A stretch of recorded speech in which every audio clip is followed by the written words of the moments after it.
বিদ্যুৎ লাগিবই আমাক বিদ্যুৎ লাগিবই বিদ্যুৎ নোহোৱা অভাৱত হাতী বাবুৱে আমাৰ ঘৰ দুৱাৰ ভাঙি অনিষ্ট কৰিছে বিদ্যুৎ নোহোৱা অৱস্থাত আমাৰ হাতী বাবুৱে ঘৰ দুৱাৰ ভাঙি অনিষ্ট কৰিছে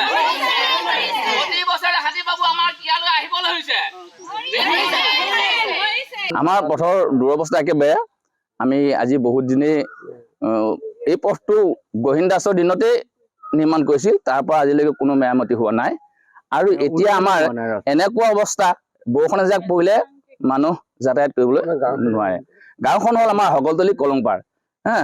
গতিকে হাতীমৰা আৰু কলংপাত হাতীমৰাটোত ৰাস্তাই বৰ্তমান এতিয়ালৈকে দিয়া নাই চৰকাৰে কিন্তু হগলতলি কলংপাতত ৰাস্তাটো আছে কিন্তু বৰষুণ এজাক পৰিলে যাতায়াত কৰিবলৈ মানুহৰ চাইকেলখন লৈ যোৱাটো অসুবিধা আৰু আনফালে আমাৰ আজি ইমান দিনে ইয়াত আমি ডিম্বেশ্বৰ দাসৰ দিনতে আমি বিদ্যুতৰ কাৰণে এপ্লাই কৰিছিলোঁ কিন্তু সেয়া নহ'ল কেঞ্চেল আকৌ সিদিনা আজি ডিচেম্বৰ 20 তাৰিখে 24 চনৰ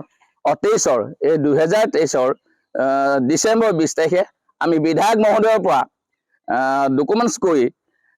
ৰহা সাব চেণ্টাৰত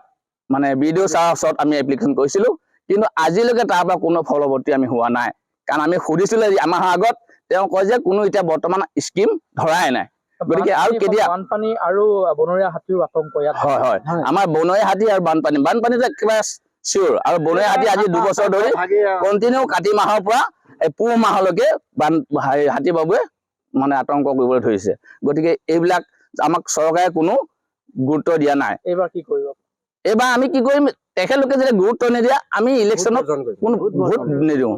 আমি ভোট নিদিওঁ কাৰণ এইবাৰ নহয় বিধানসভাতো আমি নিদিওঁ যদি চৰকাৰে আমাক কোনো ৰাস্তা ঘাট নিদিয়ে আমি বহি থাকিম কিন্তু ভোট আমি নিদিওঁ কাৰণ ইয়াৰ আগত আমি তেওঁলোকে নিবিচাৰকে ভোট দিওঁ